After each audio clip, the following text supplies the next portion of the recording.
Good afternoon, ladies and gentlemen. This is your ticker guy coming at you from wonderful, Niceville, Florida. I want to talk to you today about corruption. You know all the stories. Treasury secretaries that corral Congress in a room, threaten them with martial law if they don't get $700 billion now. Then they change their mind about what they're going to use the money for while Congress is still debating the bill and don't bother to tell them.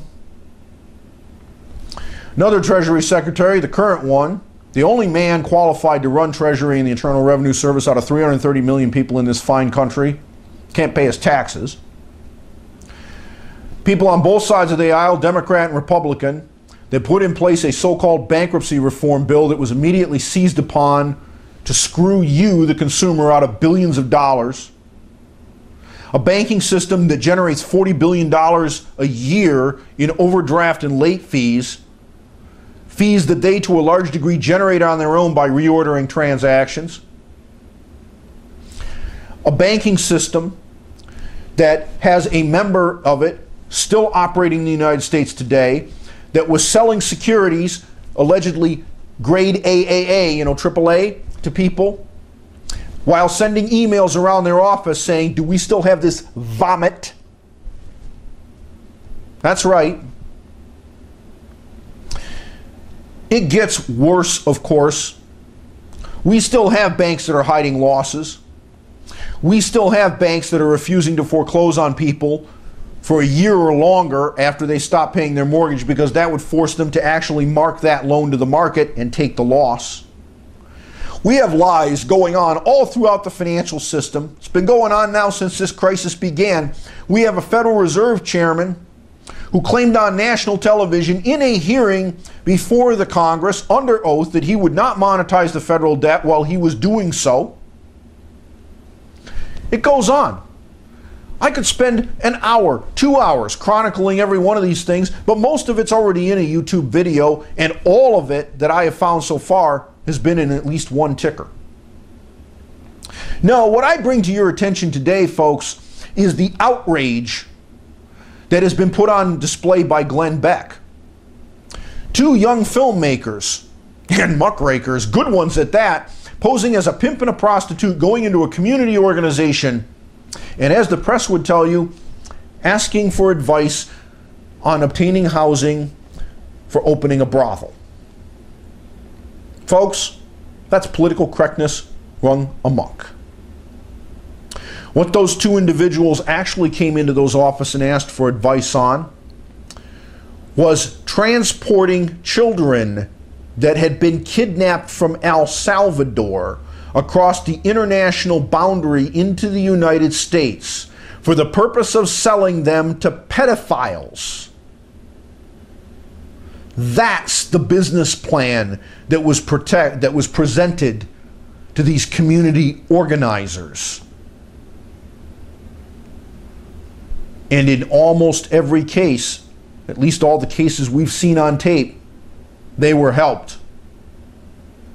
Nor did it stop there. In one tape, they're told which border to use to minimize the risk of getting caught. Ladies and gentlemen, this is not a Democrat issue. This is not a Republican issue. This corruption has gotten so far into the American system of politics, government, quasi-government organizations, community organizations, and everything else up and down the line. Banks, businesses, you name it, it's going on. That this organization felt perfectly safe in having that conversation with two undercover filmmakers in multiple cities across the United States.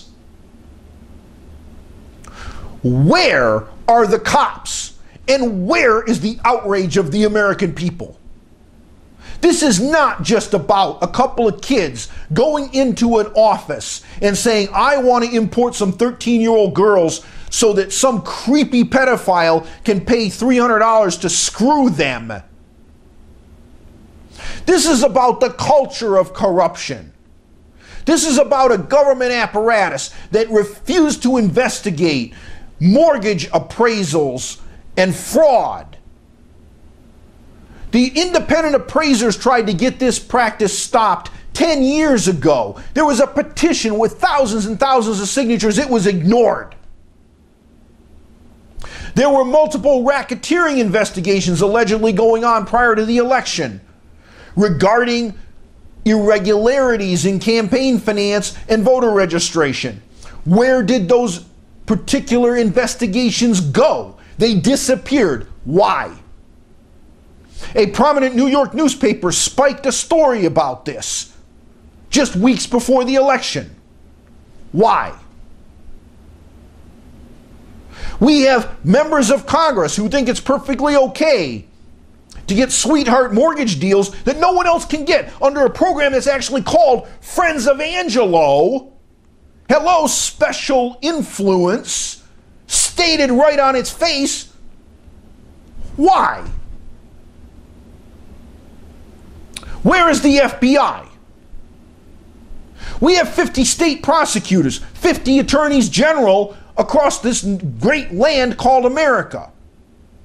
We have 330 million people in this country. Is there no outrage left?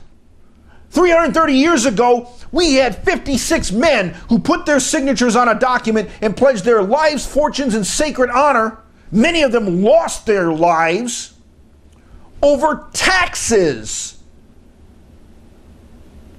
Today, we have a group of very wealthy individuals that have literally robbed this nation blind for 20 years, both Democrat and Republican, and nothing has been done, even though fraud is still against the law.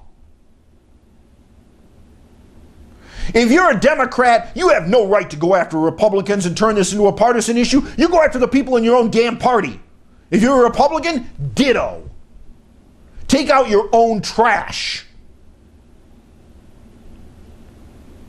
I issue this call today, right now. There are 50 states' attorney general. Why do we not have investigations going on into this corruption? Ratings agencies, banks, the whole 9 yards, all of it. Why? Why does an organization that has displayed a pattern of giving advice to people who come in to operate an obvious criminal enterprise still have an office open in any state of this union? Why? Why do we have a Treasury Secretary who can't pay his taxes? Why do we have a member of House Ways and Means who can't pay his taxes? Why are these people still in Congress? Where are the cops? And more importantly, where are the citizens? Are we sheep? Are we consumers? Or are we citizens of the United States with a sacred duty to uphold a document that is the foundation of this country? It's called the Constitution. And it is not toilet paper. It is time for the people of this nation, the good, decent people of this nation, to say enough. No more. Never, ever again. Right here, right now. I'm your ticker guy, and that's my view.